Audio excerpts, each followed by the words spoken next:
Okay, so in today's video, I will show you how to do this, which is adding or taking away. So let's just make it a very thin map from the map. And if we add a new floor, then it still has the same map dimensions. Let's get started. Okay, so if we go into the create event of OBJ map editor, so we have a macro called base tiles per piece, and we have two variables, horizontal pieces and vertical pieces. I just wanted to run the game so I can use a visual aid to explain things. So right now, we have our map, and it's just a 10 by 10, so it goes 10 tiles across, 10 tiles down. This is following on from our macro, which is base tiles per piece is 10. What do I mean by per piece? Well, if we divide the width by 10, it gives us 1, which means we have 1 horizontal piece. If we divide the height by 10, we get 1 again, which is 1 vertical piece. If I increase the width by 3, it's now 30 across, divided by 10 is 3, so we have 3 horizontal pieces. We still only have 1 vertical piece though, but if I increase it, by 1, 2, 3, it's a 40 by 30, so we have 3 horizontal, 4 vertical pieces. That's literally all it's for, and it's just to be used so we know how big grids should be. Because for example, if I make a new floor now, and then paste this, we want the size to be the same. Okay, so now we go into the step event of the map editor. Let's just make this a bit bigger for now. So we have some code which I've adjusted. Originally it's just going to be for moving the camera around. It used to be called just map, but it makes more sense that we call it camera because it's actually the camera we're moving, not the map.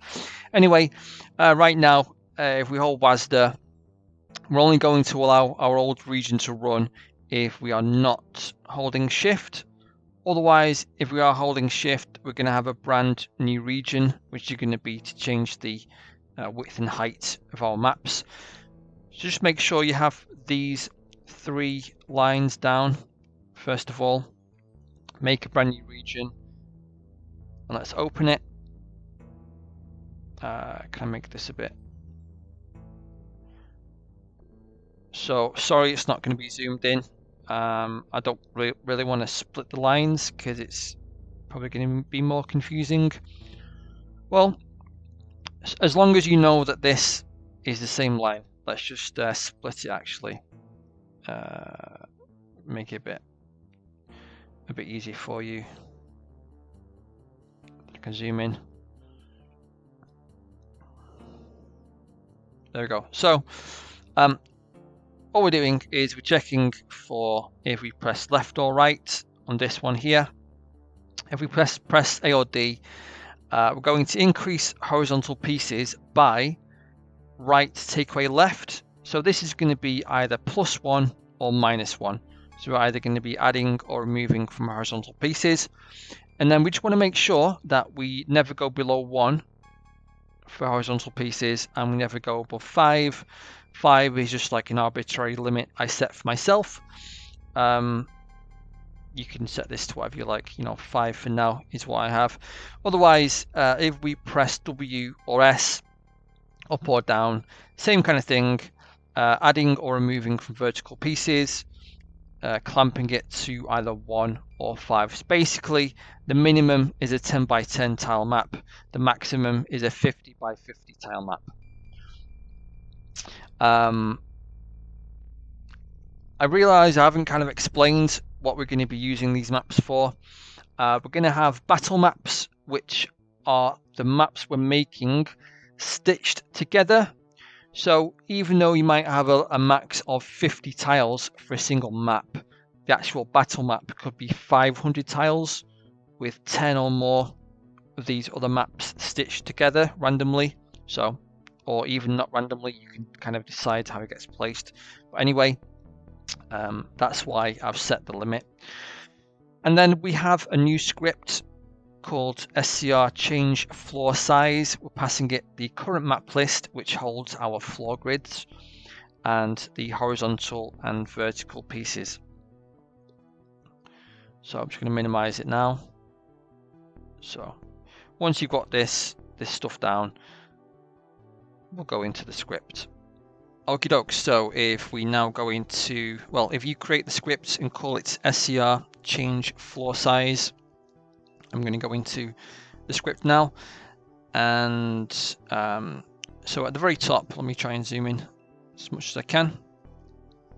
We have the name of the script. We're passing it the current map list, horizontal pieces and vertical pieces.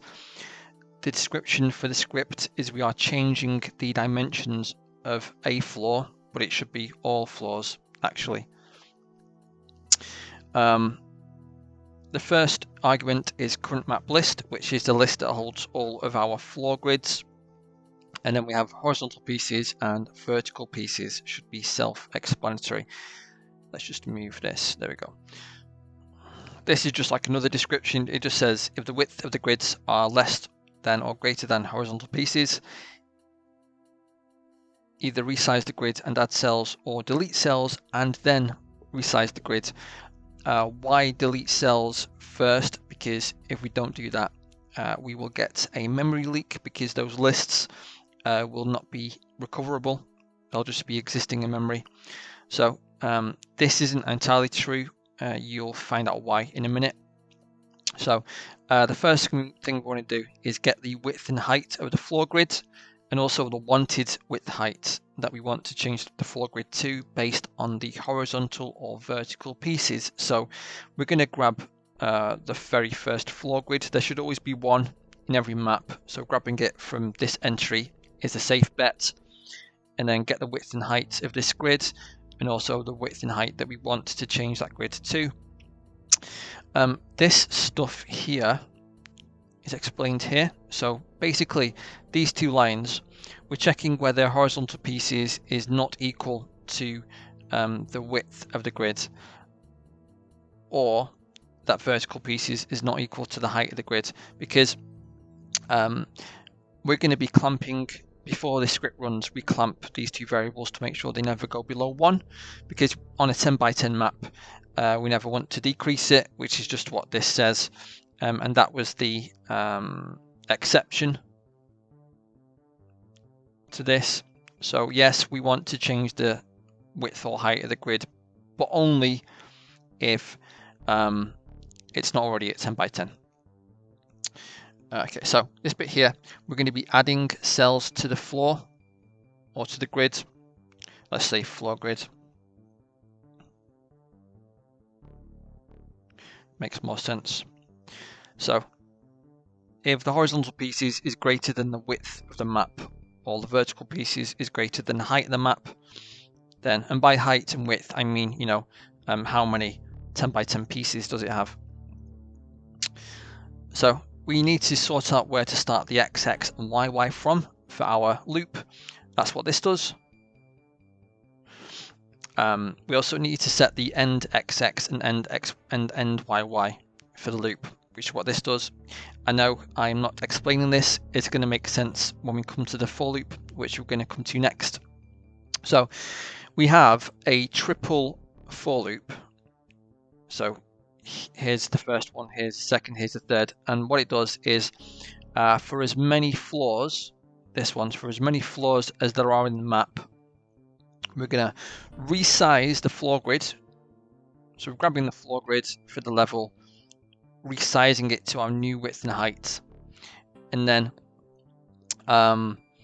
this just here is making sure we set the very bottommost level ground to a grass tile, so it's not just empty. Anyway, so for as many levels as there are, get the grid, resize it. And then we have a double for loop. just to go through that grid, and we need to make a new list for every new cell and give it default data, which is what that does. And then YY start, XX start is where we're starting from, because we don't want to start from 0, 0. We want to start from the old edge of the grid and go from there. That's all it's for. So here's the matching bracket for levels, and then we're ending the region from there.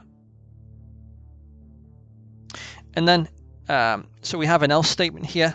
So basically, if this isn't true, then it means horizontal pieces or vertical pieces is less than their corresponding value for the grid. So we're decreasing or removing cells from the floor grid. So like I said, in this situation, we want to delete lists from the cells first to prevent memory leaks and then resize the grid. So again, we get the start XX and start YY for where we want to start from. The end XX and YY is just the existing width or height of the grid. We don't need to calculate that. Again, for as many levels as there are in the grid, get the grid from our map list for the level. Use a double for loop to just destroy that list. That's all we need to do. And then after the for loop has been done for that grid, we just resize the grid to the new width, new height. And then that's the end of the region. And that's it for that script. Okay, and the last thing we need to do is just update add new floor, the script. So previously we had these two lines where we're setting H cells and V cells to 10, but now we're going to use the existing code I have, which is setting H cells to horizontal pieces times base tiles per piece, and the same for V cells. All this is going to do is whenever we add a new floor, it's going to make that new floor the same size as every other floor in that map. And that's the only change in this script, but if we run the game now, we should be able to see this happening. So here's the map, holding down Shift, pressing S has given me all of this. That's the max I can go, should be 5. And if I press Shift and D 2 more times, that's the max I can go, because 5 is the max. If I then press Shift and W, I'm reducing the height, that's the minimum I can go, and hold down Shift and A, that's the minimum width. If I just make the map bigger and then make a new level, Shift and up, is it? Yeah, and then if I do Shift and click, oops, if I do Shift and click, then I have a new level, and it's the same size as the old one. And if I now delete some of these pieces, like I'll press Shift and W, the whole map size changes, both levels, and that's exactly where we want to be. Normally, well, my original plan for this series was to finish the map editor first and then show you how to use it in the to make a battlescape, like randomly stitch maps together to make it a bigger map. But that's going to be quite a few episodes away. So I think next episode, what I'm going to do is I'm going to show you what we're aiming towards, which is I'll just show you a quick way to randomly add maps together to create like one big map, so you get an idea for what we're going for. But until then, thank you very much for watching. I will catch you next time. Bye for now.